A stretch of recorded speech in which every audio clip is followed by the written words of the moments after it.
ರೋಣ ಪಟ್ಟಣದಲ್ಲಿ ಅಖಿಲ ಭಾರತ ವೀರಶೈವ ಲಿಂಗಾಯತ ಮಹಾಸಭಾ ತಾಲೂಕು ಘಟಕ ರೋಣ ಇವರ ವತಿಯಿಂದ ಬಸವ ಜಯಂತಿ ಆಚರಣೆ. ಗದಗ ಜಿಲ್ಲೆಯ ರೋಣ ಪಟ್ಟಣದ ಸಾಹಿತ್ಯ ಭವನದಲ್ಲಿ ಸೋಮವಾರ ಅಖಿಲ ಭಾರತ ವೀರಶೈವ ಲಿಂಗಾಯತ ಮಹಾಸಭಾ ತಾಲೂಕು ಘಟಕ ರೋಣ ಇವರ ವತಿಯಿಂದ ಬಸವ ಜಯಂತಿಯನ್ನು ಆಚರಿಸಲಾಯಿತು. ಕಾರ್ಯಕ್ರಮದ ಉದ್ಘಾಟನೆಯನ್ನು ಪುರಸಭೆ ಸದಸ್ಯ ಹಾಗೂ ಕಾಂಗ್ರೆಸ್ ಯುವ ಮುಖಂಡ ಮಿಥುನ್ ಪಾಟೀಲ್ ನೆರವೇರಿಸಿದರು. ಸಾನ್ನಿಧ್ಯವನ್ನು ಡಾಕ್ಟರ್ ವಿಶ್ವನಾಥ ಮಹಾಸ್ವಾಮಿಗಳು, ಹಿರೇಮಠ ಬಸವರಾಜ ಮಹಾಸ್ವಾಮಿಗಳು ಅಬ್ಬಿಗೇರಿ ಇವರು ವಹಿಸಿದ್ದರು. ಕಾರ್ಯಕ್ರಮದಲ್ಲಿ ಅನಿಲ್ ತೆಗ್ಗಿನಕೇರಿ, ಶರಣಬಸಪ್ಪ ಗುಡಿಮನಿ, ಮಂಜುಳಾ ರೇವಡಿ, ಶಶಿಕಲಾ ಪಾಟೀಲ್, ವಿಜಯಲಕ್ಷ್ಮಿ ಮಾನ್ವಿ, ರೂಪಾ ಅಂಗಡಿ, ಕವಿತಾ ಜಾಲಿಹಾಳ್, ಅಂದಾನೇಶ್ ಅರುಣಸಿ, ಪಿ.ಆರ್. ಹಿರೇಮಠ, ಭೀಮರೆಡ್ಡಪ್ಪ ರಡ್ಡೇರ್ ಸೇರಿದಂತೆ ಅನೇಕರಿದ್ದರು.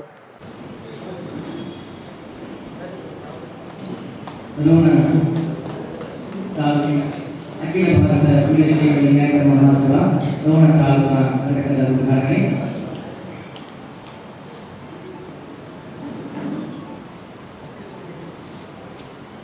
ಅದೇ ರೀತಿಯಾಗಿ ಈ ಒಂದು ಸುಂದರ ವೇದಿಕೆಯಲ್ಲಿ ಇಂದು ವಿವಿಧ ಘಟಕಗಳ ಮಹಿಳಾ ಘಟಕ, ಯುವ ಘಟಕ ಮತ್ತು ಮುಖ್ಯ ಘಟಕದ ಎಲ್ಲ ಪದಾಧಿಕಾರಿಗಳ